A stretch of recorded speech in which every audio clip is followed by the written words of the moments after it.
Gentlemen, we've got some news out of Southern California. Yesterday, Wednesday, a guy named Ted Kerner, whose house was destroyed in last year's wildfires, moved back into his rebuilt residence. KTLA Channel 5 in Los Angeles reported it this way. They said Kerner and his golden retriever, Daisy May, have been preparing for this moment, which county leaders are calling a significant step forward in the community's long recovery.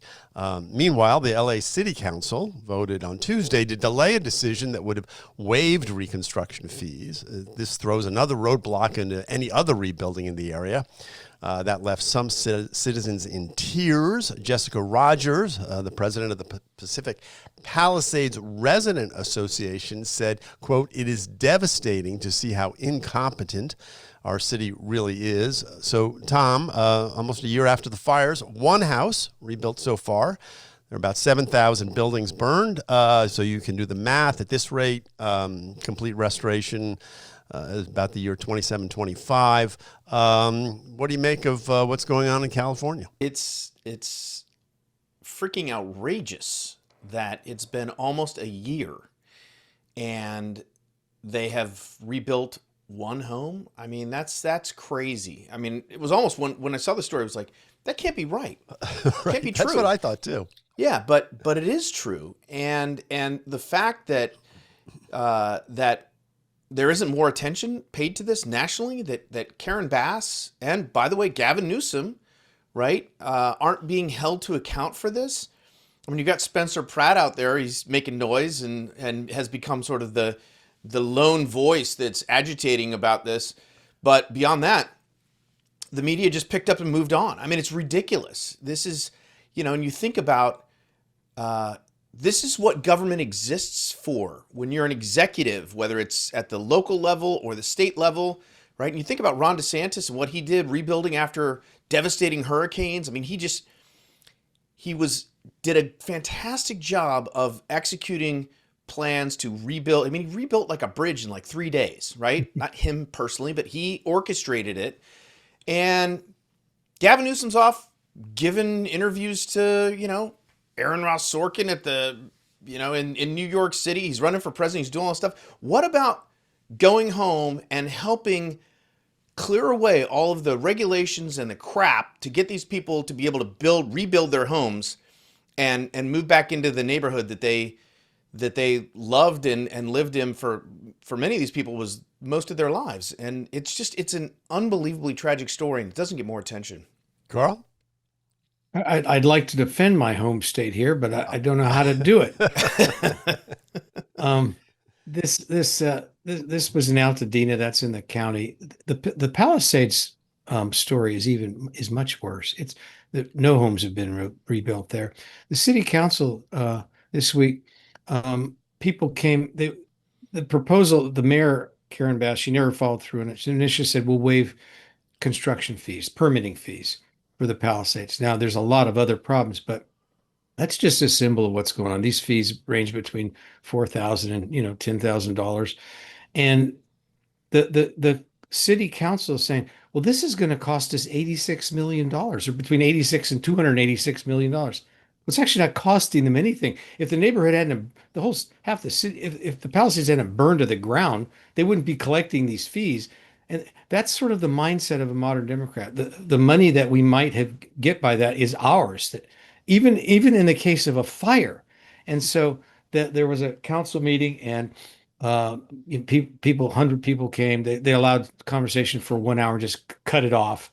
People drove, because they live in Los Angeles. They drove 2.5 hours. Were not allowed to speak. Waited for hours. Couldn't speak.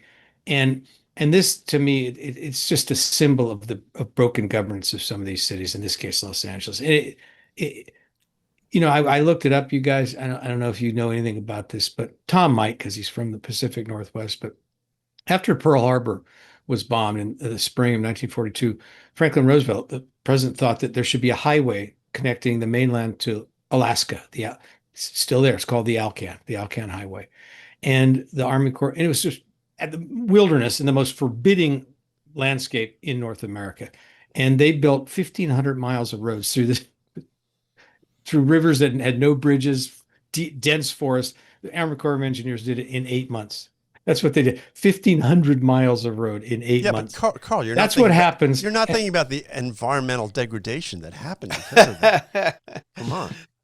This does bring up a good. My point is, Americans can do this if government either should lead or follow or get out of the way. And in this case, it seems to me like the local city council. It seems like the city of Los Angeles is in the way. Americans can rebuild. They know how to do it. They've done it before, and this is it's just depressing.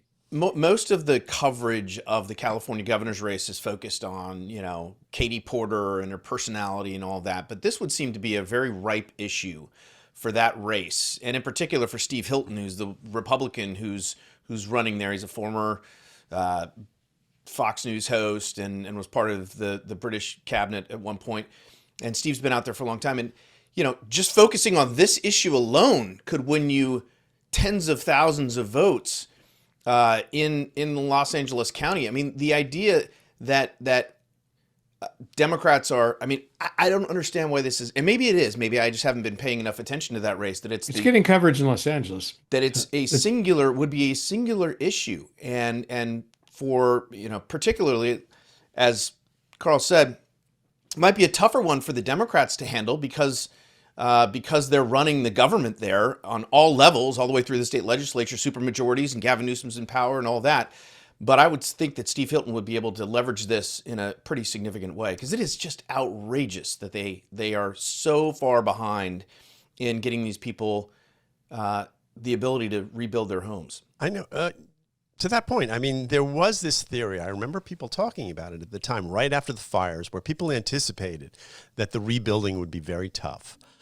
And the theory was that this would help turn these California residents into Republicans, if not Republicans, at least libertarians. That they would think, oh my right. gosh, there's too much regulation. Carl, any but Andy, evidence that might be happening? Well, yeah, I don't know about that, but you reminded me, Andy.